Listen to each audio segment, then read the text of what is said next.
Hi, everyone. Thank you so much for joining our talk this evening. We're so happy to have you here. My name is Jyoti. I work with Zio Plus, probably familiar with either our Utiva or Ferrison brand.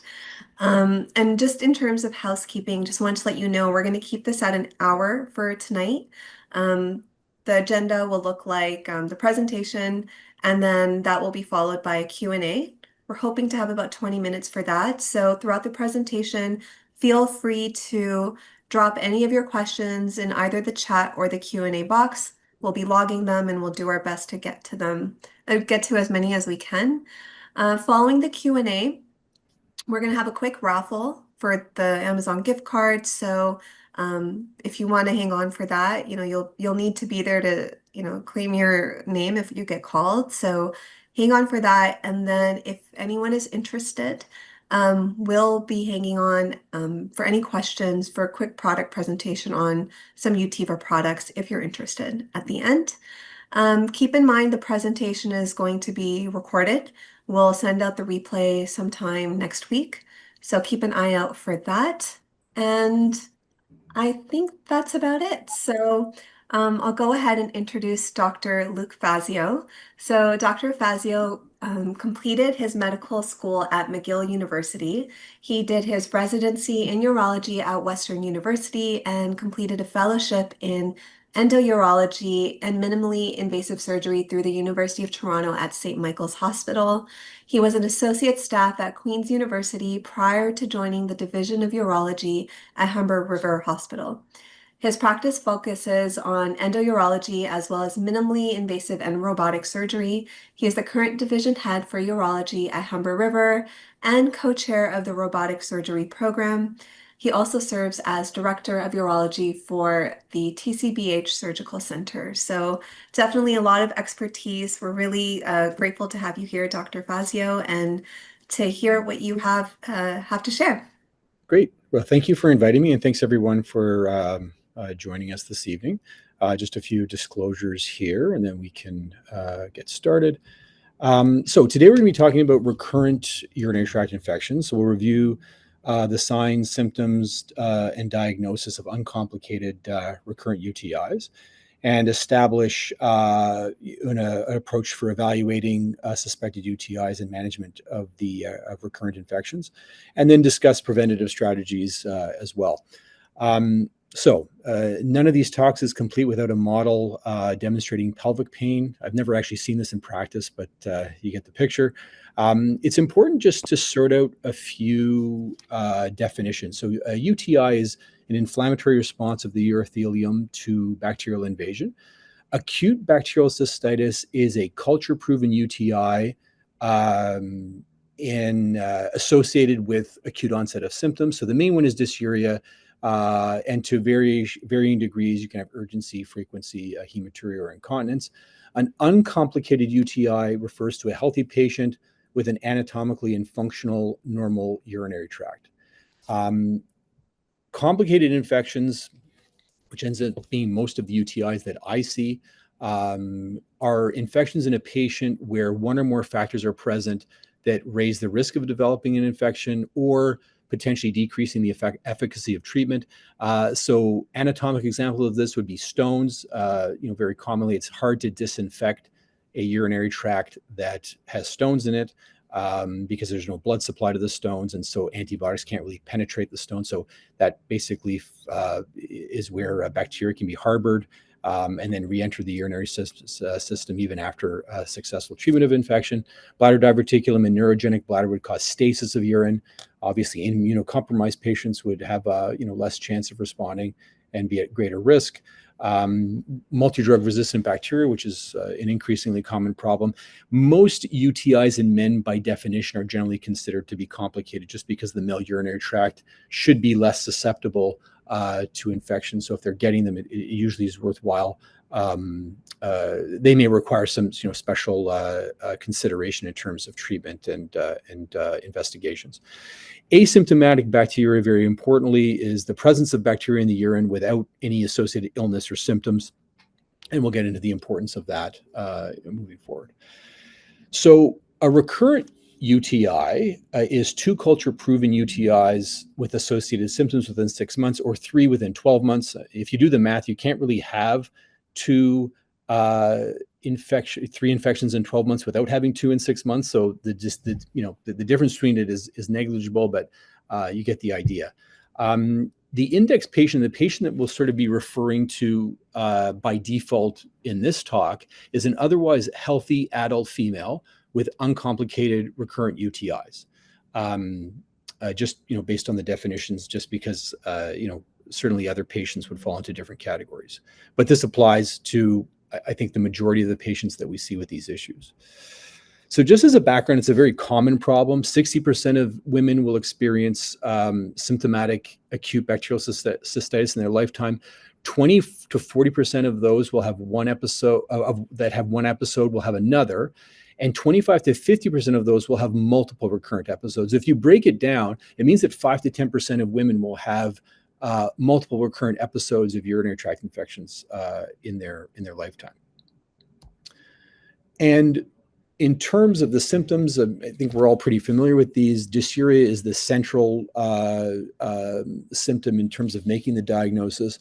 In young women, in the absence of any evidence of vaginal irritation or discharge, it's like 90% accurate in diagnosing a UTI.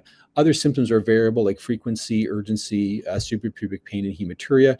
In older patients, it's important to consider that they can have nonspecific symptoms. They might just have cloudy urine. There might be more pelvic discomfort and vaginal dryness, because this patient population would be certainly more susceptible to having, vaginitis and as a background. And sometimes it can be difficult to sort out symptoms that are more potentially sort of gynecologic in nature versus urologic. They might have baseline urinary incontinence or nocturia that worsens.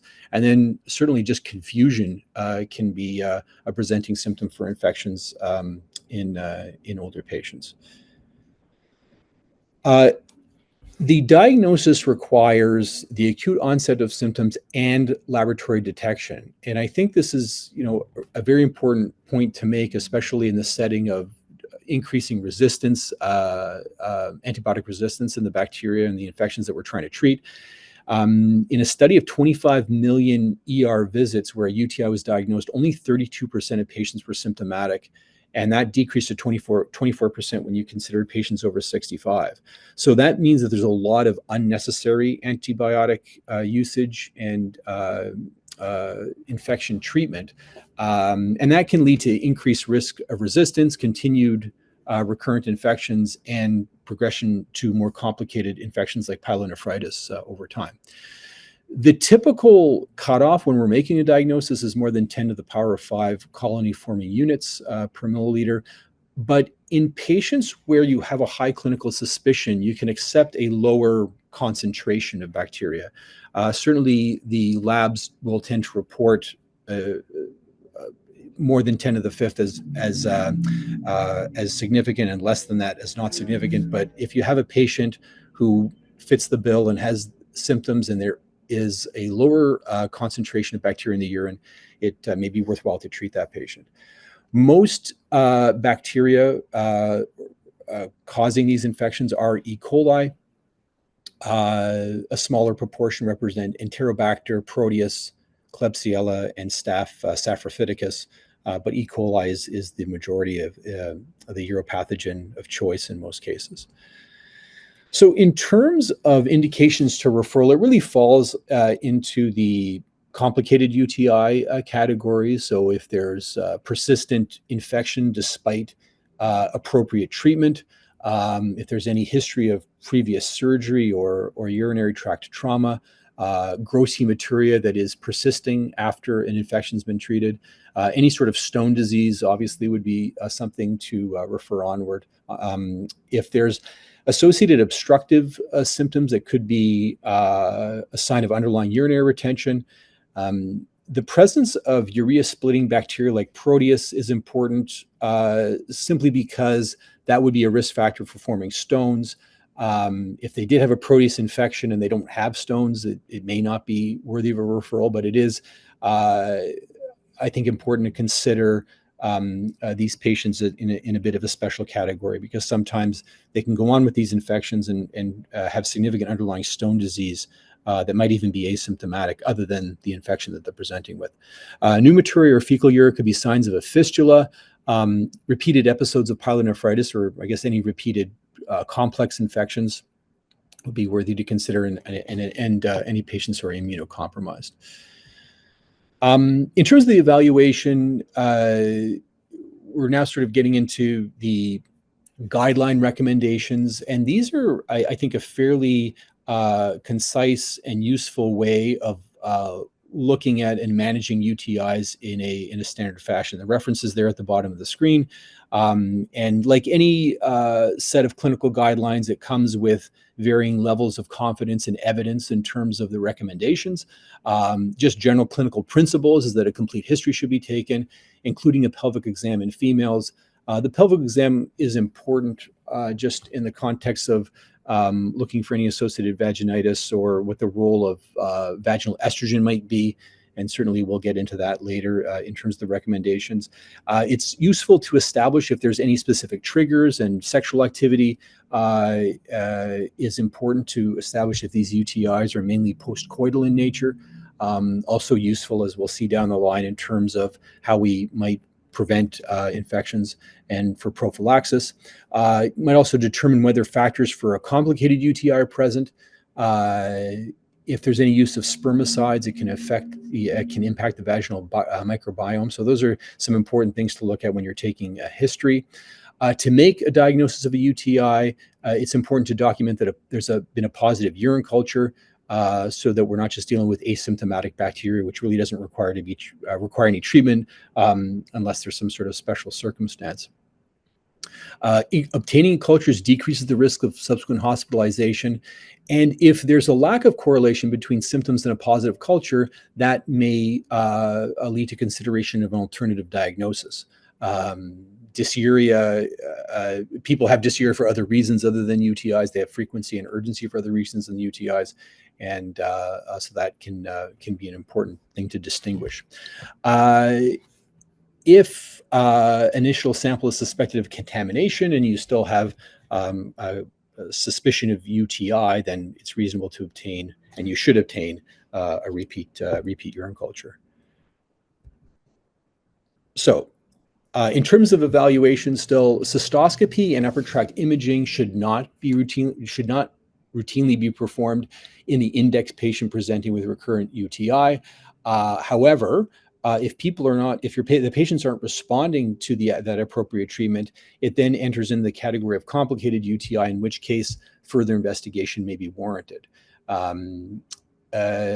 A urinalysis and culture should be obtained with each episode, and each episode of acute cystitis should be thought of as a unique event, simply because there may be changes in the antibiotic sensitivities, and so it's worthwhile to retreat each time. Retest each time. In terms of treatment, self-starting therapy and patient-initiated treatment can be offered to select recurrent UTI patients who with an acute episode of symptoms while awaiting cultures.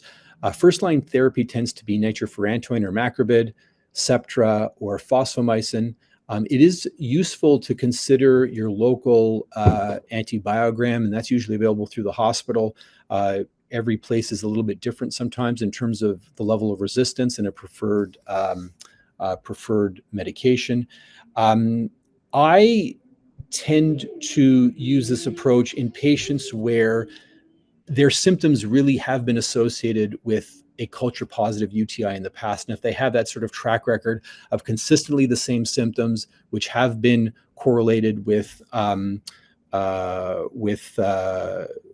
culture positive UTI in the past. So if that is a fairly reliable correlation that's been established over time, I think that's the patient population. When we're talking about a select patient population, that's the patient group that I think it's a fairly reliable approach. If they don't have that history, you may very well be giving antibiotics inappropriately, and it may be worthwhile just to establish that link with a positive culture is present. Surveillance urine testing can be omitted in asymptomatic patients simply because, again, we try to get away from treating patients unnecessarily who have asymptomatic bacteriuria. The exception to that would be patients who might benefit from such treatment. Classically, pregnant women would fall into that category, or as prophylaxis before an invasive urinary tract surgery. Although typical cystoscopy would not fall into that category, more surgery, which is more invasive than that. Following that, again, do not treat asymptomatic bacteria unless it's those specific situations. It can increase the risk of symptomatic recurrences and the development of antibiotic resistance. And it's thought that asymptomatic bacteria may even be protective against developing symptomatic UTIs, similar to the way a healthy gut flora is protective and healthy. So there really is no benefit, and there can be detriment to treating asymptomatic bacteria. The first-line therapy for treatment of symptomatic UTI in women involves nitrofurantoin, Septra, and fosfomycin. Again, it's useful to look at what your local sensitivities are to guide your therapy. These agents are effective compared when comparing to other agents like quinolones, but they cause less collateral damage in terms of how they affect the microbiome, and so they would tend to be the first line therapy over those other agents.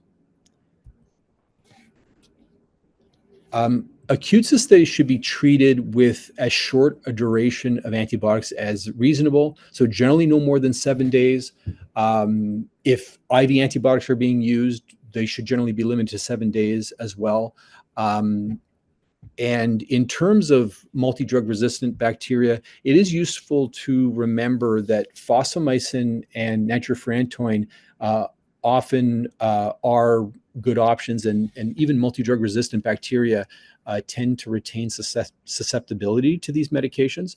I think we're seeing more resistance to the nitrofurantoin, but not so much to fosfomycin. So those are, but the time frame is generally kept to 7 days or less. And that, again, would be in just these acute cystitis episodes. I think patients who have pyelonephritis and other more systemic infections are a different story, but these patients shouldn't require more than a week. So just as a bit of a summary of the first line options, they all have a generally high cure rate in the same range. Nitrofurantoin has a bit of a more narrow antimicrobial spectrum. Covers E. coli and Staph saprophyticus, which covers the majority of infections, but a little bit more limited than the other agents. Septra covers most typical uropathogens.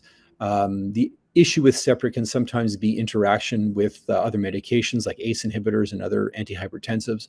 Fosfomycin, again, covers VRE and ESBL, so it can be a useful option in patients where the alternative might be a broad spectrum home IV antibiotic, or even admission for IV antibiotics.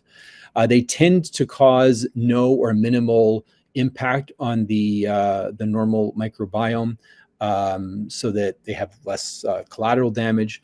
Resistance also tends to be low as a rule.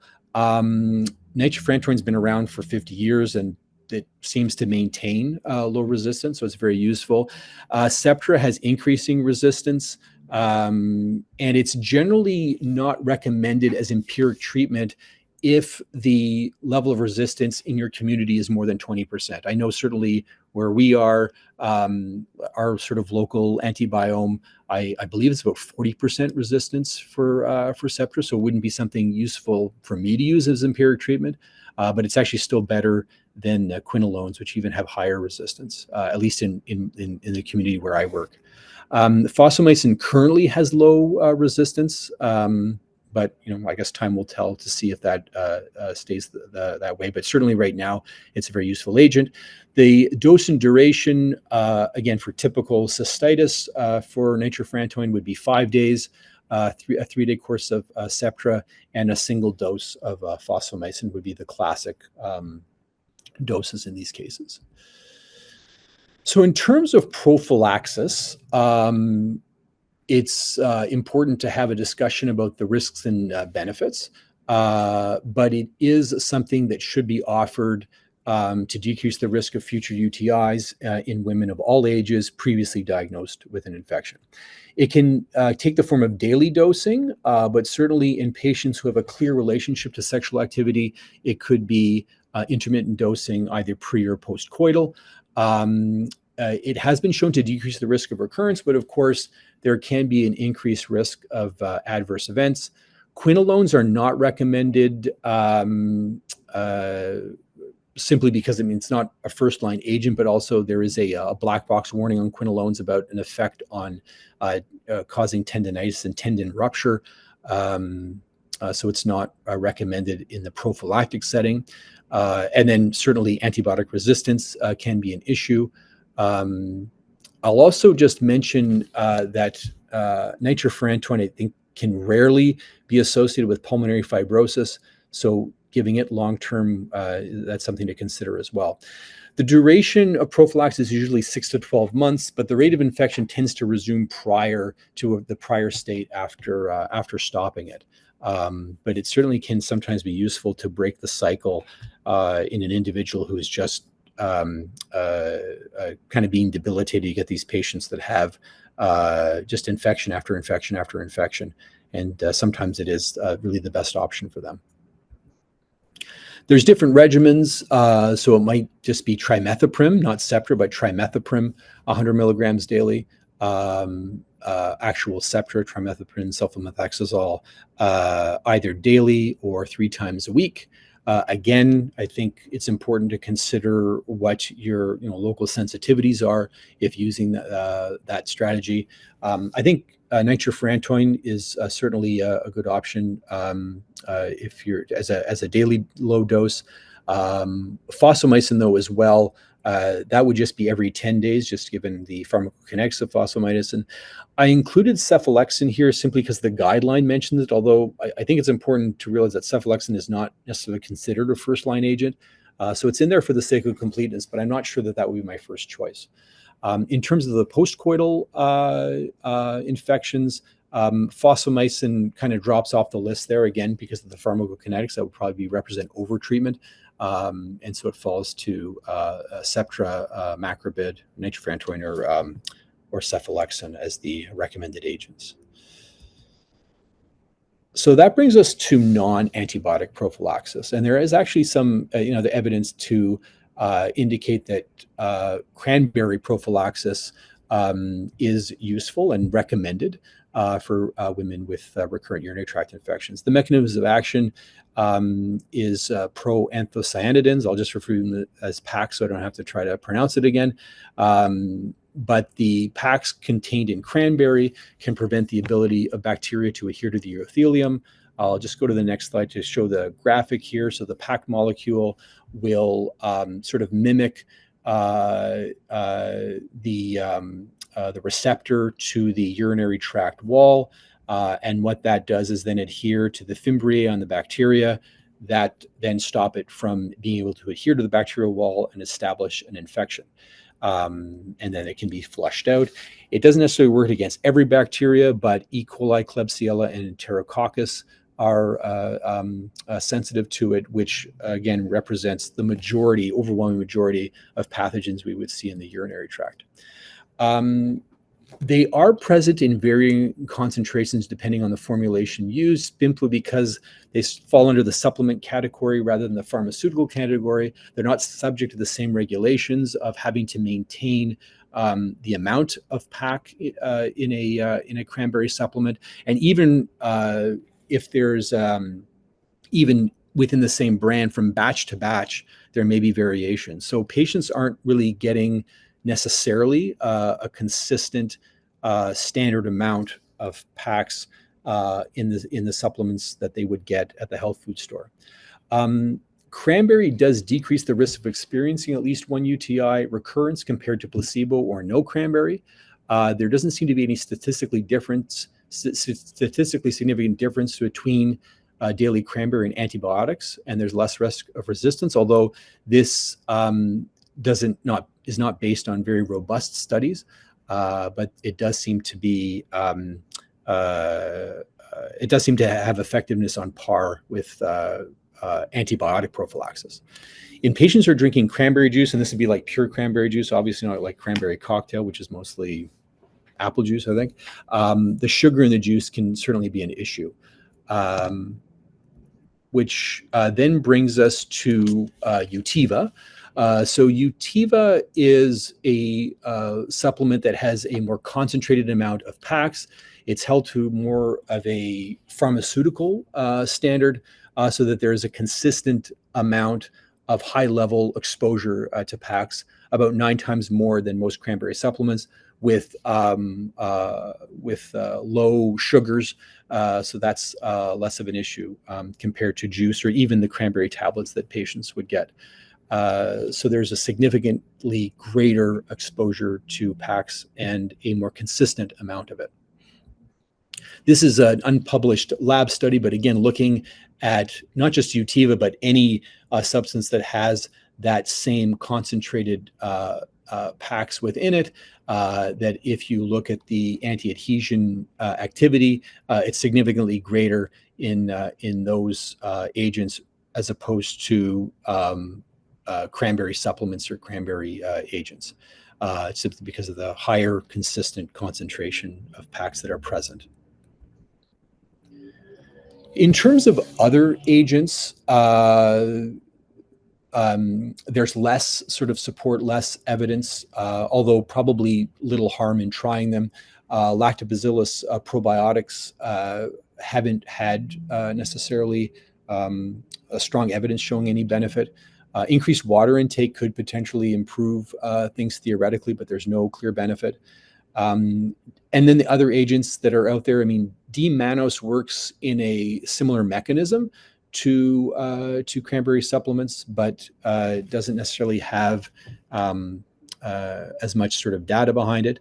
Methenamine is a substance that gets metabolized to ammonia and formaldehyde in the urine, and the formaldehyde obviously would be a disinfectant, but again, that hasn't really shown, I guess, or doesn't have a degree of evidence where you could recommend it consistently. Herbal therapy is herbal therapy.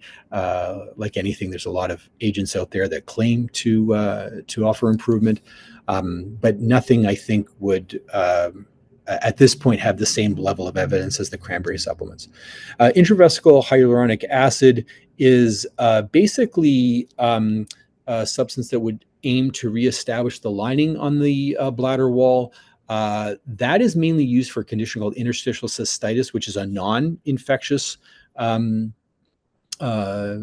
disease, and it can be effective for that, but there's less sort of evidence that it would be something effective for UTIs. And intravesical means that it's fairly invasive in terms of applying it, because you'd have to put a catheter in and give it on a regular basis.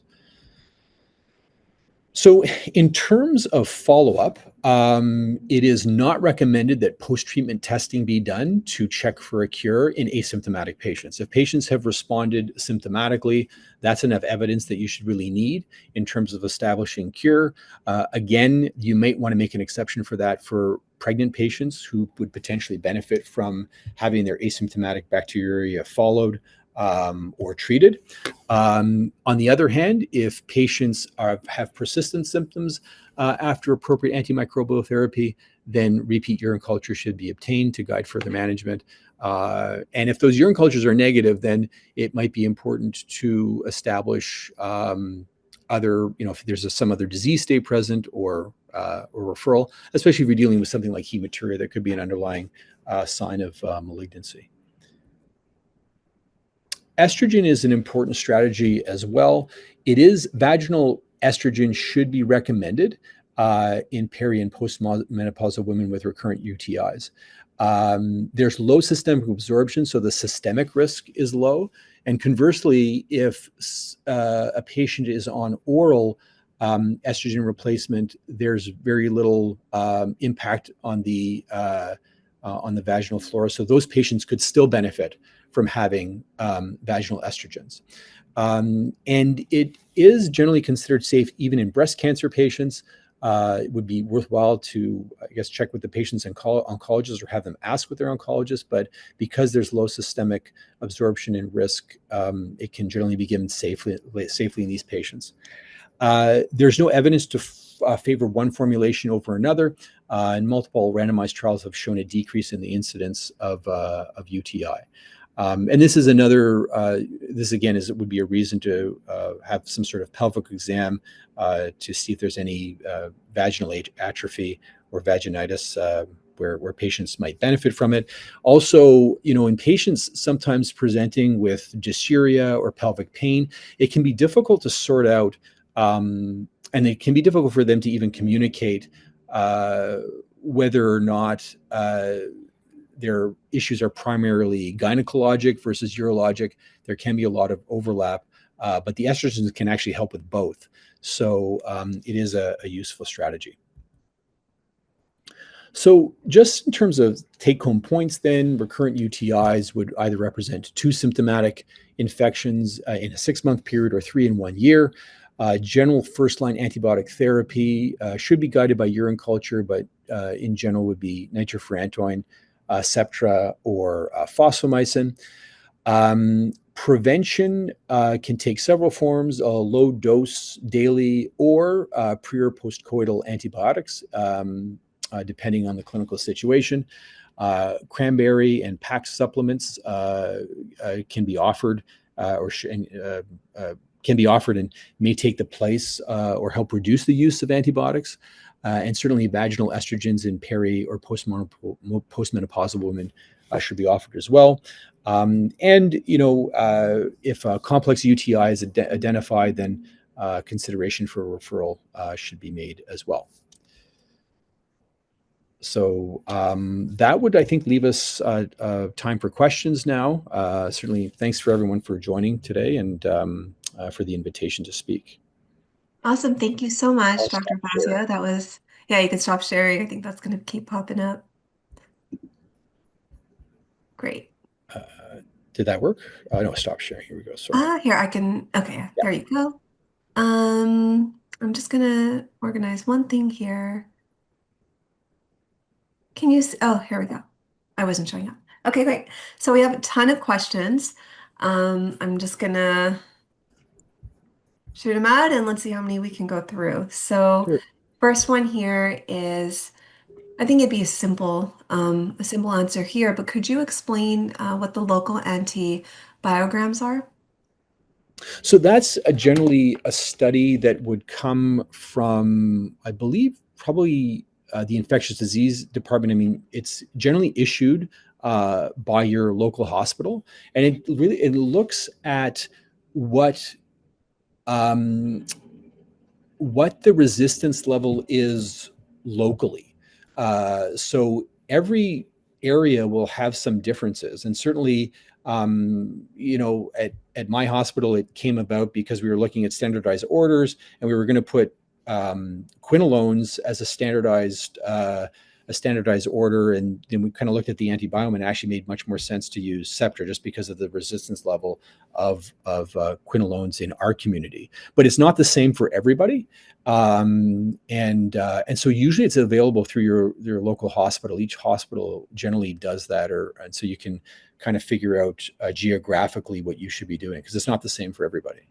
Yeah, And I think, awesome. the empiric use of Septra is a good example of that. In some places, it might make sense to do that if your resistance is low, and in other places, it may not. Yeah, I think there's like a chart or something that you can Yeah, download. it's a little chart that would be issued by the hospital just to look at what the local resistance is of the agents that are being used. Okay. Okay, cool. Thank you. Um, all right, question here. Should a patient that has a Foley catheter and has repeated positive urine cultures be treated, or should we assume it's colonization or contamination with the absence of symptoms? So generally, so if there's no symptoms, then they shouldn't be treated. Um, It's always difficult because the catheter can cause symptoms. Whatever the catheter is in for might be causing symptoms. But there are patients who get symptomatic UTIs who have catheters, and they're at risk for forming more of them. So I would reserve treatment for situations where they have a symptomatic infection. And frankly, I don't think they generally shouldn't be tested if they in the absence of any symptoms, because it generally will be positive. I mean, it's a foreign body that's sitting in the bladder. If it's been there long enough, the cultures will be positive. So it's best to avoid testing to begin with, because it really falls for the most part into the asymptomatic bacteriuria category. Okay, thank you. So, with the introduction of minor ailments with pharmacists, there's a couple questions here actually regarding your thoughts on that. The question here is, as pharmacists don't do urine cultures before giving patients antibiotics for what they say are UTIs, what are your thoughts on this? And, could it be contributing to increased antibiotic resistance? And what are your recommendations to pharmacists? Yeah, I mean, my recommendation would be like I'm not sure what the approach is in different places. For urinary tract infections, I mean, I really do think it's important to for the average patient to have a urine culture for all the reasons we just mentioned. Uh, and just because patients might not be having an infection, they might have some sort of other disease process that they're getting a bunch of antibiotics for, and resistance to bacteria and the role of inappropriately treated UTIs in developing that resistance is a huge problem. So uh, I think that it would be nice if there was some mechanism by which those patients could be treated. I know from a practical point of view, and especially for emergency doctors as well, that it can be difficult to do that, to do a culture and have follow up of it. But in reality, I think it's a much better way of treating those infections. Okay. That being said, my son had pink eye, and I was very happy that I was just able to get the appropriate eye drops from my pharmacist. But I think with UTIs, there's so much there's so many inappropriate antibiotics prescribed that I think we really should be doing cultures as much as possible. Good to know. That's right. I will say, just to follow up on that, the exception would be a patient who has a well-established history of recurrent infections that are associated with culture positivity, in which case the self-start therapy and having a standing prescription is useful. But Mhm. otherwise, I think they should have cultures. Okay, thank you. So let's see here. Um, Quick one for Utiva. They're asking or for Utiva, the UTI control, the PACs. Yeah. What is the dose and the duration that you would recommend a patient take them So for? for prophylaxis, it's once a day, and I usually just recommend patients continue taking it if it's helpful. And it requires follow probably of like 6 to 12 months to see if it's helpful, depending on the frequency that the patient experienced. And usually they can tell you and say, yeah, since I started taking this, I'm doing much better on it. Um, there is, I think, a dosage recommendation in patients who are more symptomatic that they could take 2 a day for 2 consecutive days. I mean, I think if patients are symptomatic, they should probably be getting urine cultures and taking antibiotics, but there's that recommendation as well. But in general, for the prophylaxis, which I do find useful, it's just once a day on an ongoing basis if they find it helpful. Mhm. Awesome. And I will just chime in for prophylaxis for intercourse related UTIs. It's the day of and Oh, two day after. Yeah. Okay, awesome.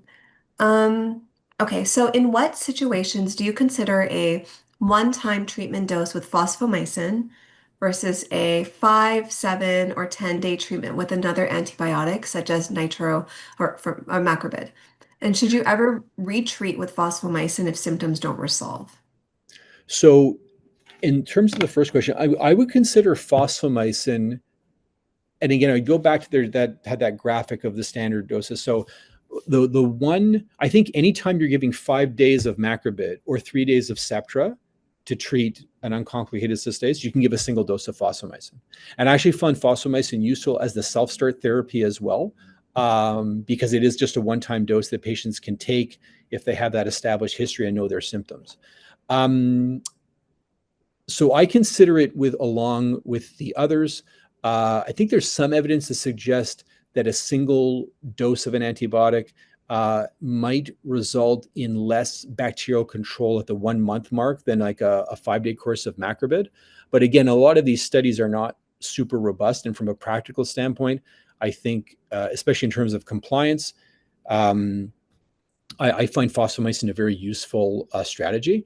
If patients don't respond to initial dose, I mean, I think that's where they have to have a repeat culture, and you have your management guided by the repeat culture, and then if they haven't responded to that initial dose of fosfomycin, then maybe it's worthwhile to consider some other strategy.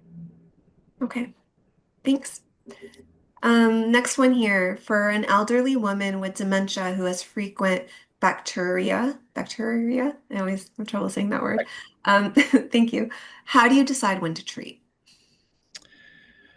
Uh, So those patients, I mean, that's where the atypical symptoms come in.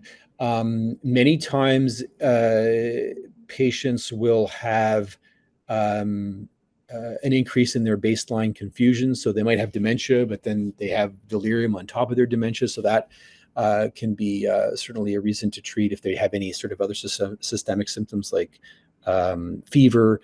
Um, but again, I think that if they're just having bacteriuria, then I guess the question arises whether they should even be tested.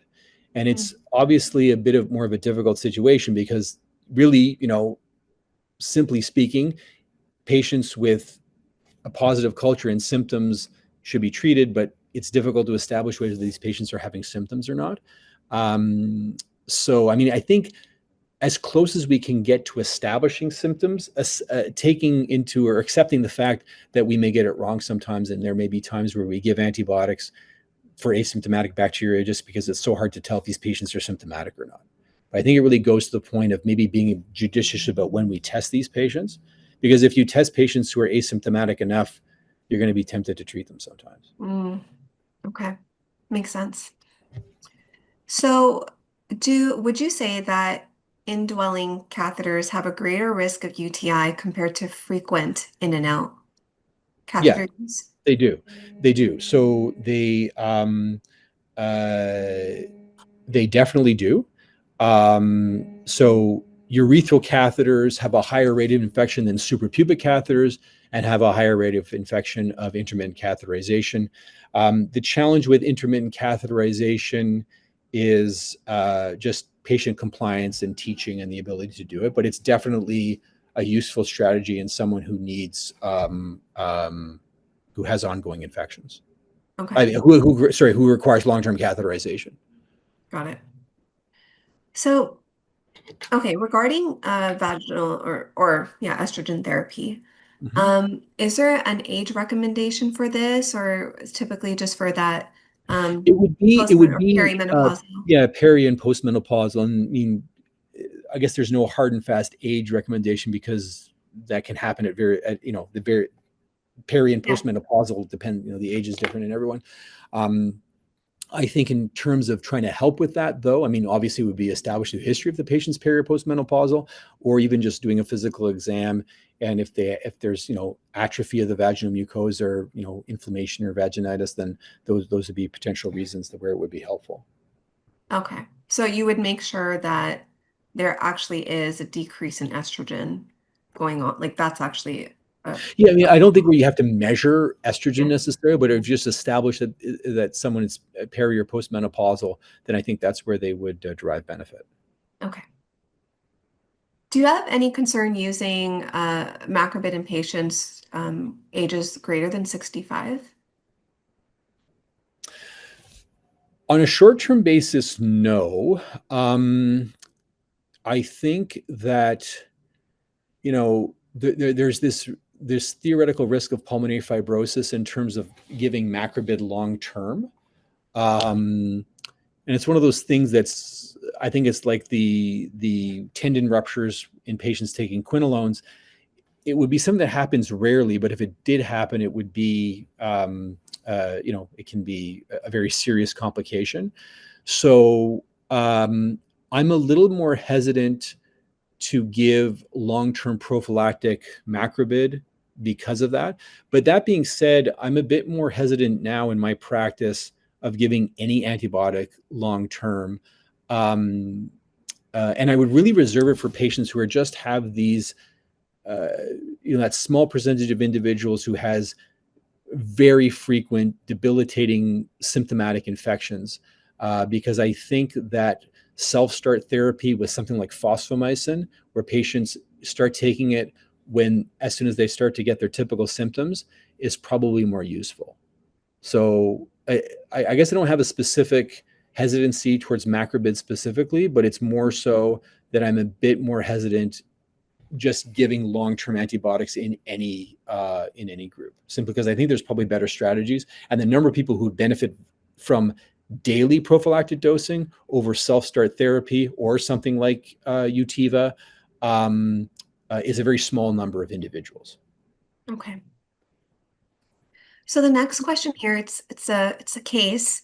So Mm-hmm. bear with me. I'm gonna I'm gonna run through it, but I think if you can offer some advice, it could be really helpful for this patient. Okay, so hello.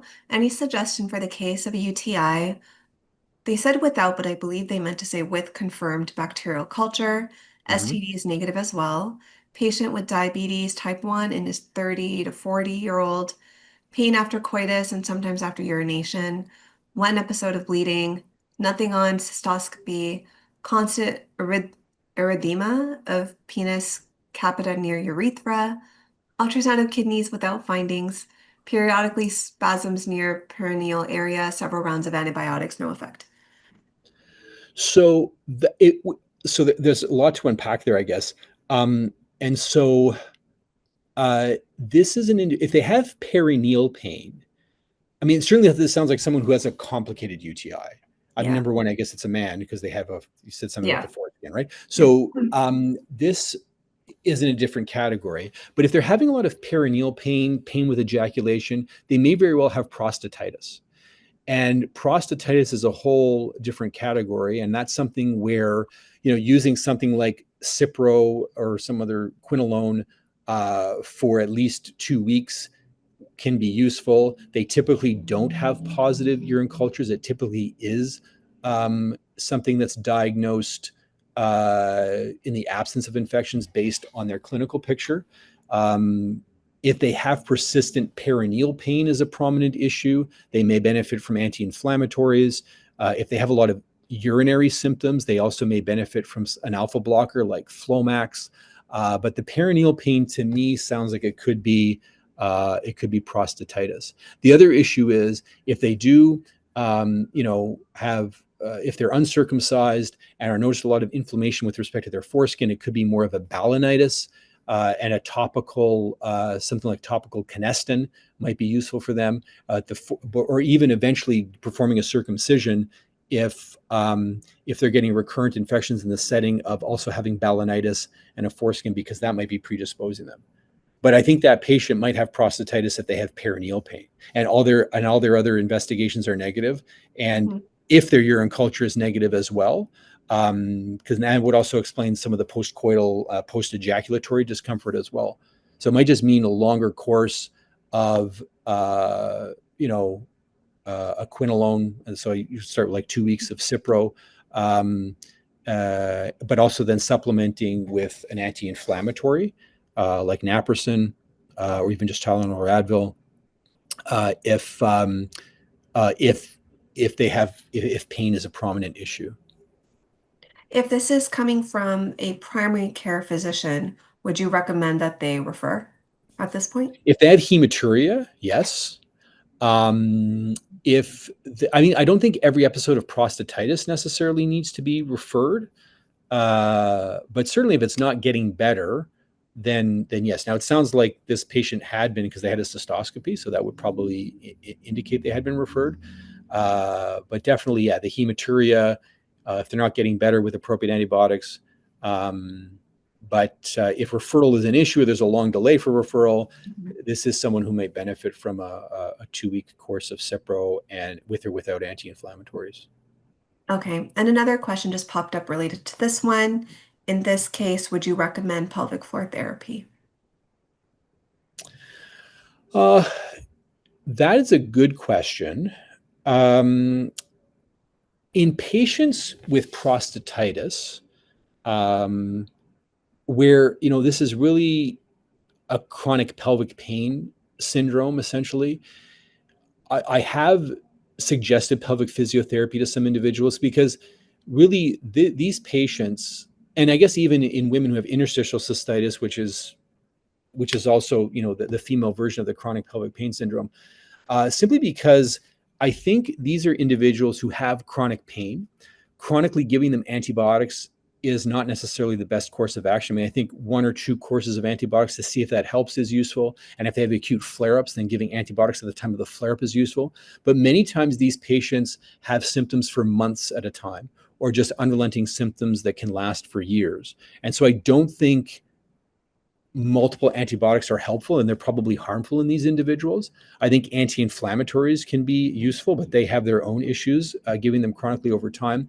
And so then you look at other strategies. Medications like amitriptyline, gabapentin can be useful in these patients. And I think pelvic physiotherapy can be useful because, quite honestly, if it doesn't work, you're not losing anything. And I do think that just having increased tone to the pelvic floor muscles might be an issue in these individuals just because of the chronic pain. And so uh, uh, it's worth a try. Because a lot of times dealing with these individuals really is a multifactorial effort, and Mhm. it's rare that one single thing will work for them. Okay, thank you. Question here, I guess we'll keep it on the topic of males, of men. What is your preferred antibiotic in for men with the UTI and what duration typically? So the recommended doses of those other antibiotics is really based on an uncomplicated cystitis. I think for men, just because it's a complicated UTI, you would usually start with 7 days. In terms of empiric therapy, I mean, I think that, I mean, um, uh, I think then looking at something like uh, Septra or Cipro uh, can be useful just because of the tissue penetration. Um, Macrobid is something that is really just kind of going through it just really directly in the urine. It doesn't really have any sort of tissue exposure. But uh, on the other hand, it is something that has lower resistance levels. So I think I might sometimes be more inclined to include Cipro in the empiric therapy. Septra is nice theoretically, but from a practical point of view, it interacts with most medications that men over 50 or 60 are taking. Phosphomycin can be useful, but it would probably be something where you would need to give, 3 doses, 1 dose every 2 or 3 days for a period of 1 week. So that would be my general approach. But for the most part, in men who are presenting, be there's more of an evaluation process that might help to guide your therapy. So certainly, getting a culture would be useful. I think there's probably a higher proportion of men presenting with symptoms of UTI that don't have a UTI, who have issues with enlarged prostate and obstructive urinary symptoms. And so I think for the most part in men presenting with these symptoms, my first line therapy is usually guided by urine culture. Okay. Question about, so we have 2 minutes to go. Let's Mm-hmm. see if we can squeeze in two Yeah. questions, maybe just one. So there's a couple questions here regarding cloudy urine. If that is the only symptom, would you treat? I think it's an indication to do a urine culture, but not necessarily treat empirically, unless there's a long-standing history that this is that individual symptom for presenting with a recurrent UTI or an initial symptom before they get more symptomatic. But if Okay, it's initial just urine. cloudy urine, I would definitely just do a urine culture on those individuals. Okay, let's see. Final question. There's so many, oh my goodness. Um, um, okay, how about this? How to treat a frequent UTI for someone with CKD, stage 3B. For example, I think they've tried four antibiotics, um, lab tested urine samples in 4 months. So the significance of chronic kidney disease is it sort of takes nitrofurantoin off the table because it really relies on urinary metabolism and interest in the urinary tract. Other than that, again, I mean, it's a complicated UTI. So you, number one, want to look at what the urine culture is showing. If they're getting multiple positive cultures despite appropriate antibiotic therapy, then it really is a question of, I think, doing a full evaluation to look at the anatomy of the urinary tract. Do they have stones? Is there some other, so I think doing an ultrasound and doing a cystoscopy and referral to a urologist is probably useful in that case because it probably does make is probably warrants doing more thorough investigations. But I mean, I think the big thing with chronic kidney disease, it depending on how bad the renal function is, it might take macrobid as a first line treatment off the table. Okay. And then, then I think it's also then important though to look at prophylaxis in that patient as well moving forward. Once you get things under control, establish that the urinary tract doesn't have some sort of reversible anatomic abnormality, those are individuals where I would recommend something like Utiva or consider some form of self-start therapy where they something like fosfomycin, for example, where if they start to get symptoms of that infection, that they take it, or that might be an individual where you do consider some antibiotic prophylaxis moving forward Okay. if the cranberry supplement is not effective, or if you just want to start with it right away. Okay. Sounds good. Thank you for answering that. Okay. So, hey, I think, we could go on and on and on, but we got to call it a night at some point. Okay. So I just wanted to thank you so much for, sharing your expertise, answering all these questions. I learned I learned some new things, so I'm sure everybody else did as well. Is there anything you wanted to share? Any last thoughts? No, just thank you for the invitation to speak, and thanks to everyone for joining.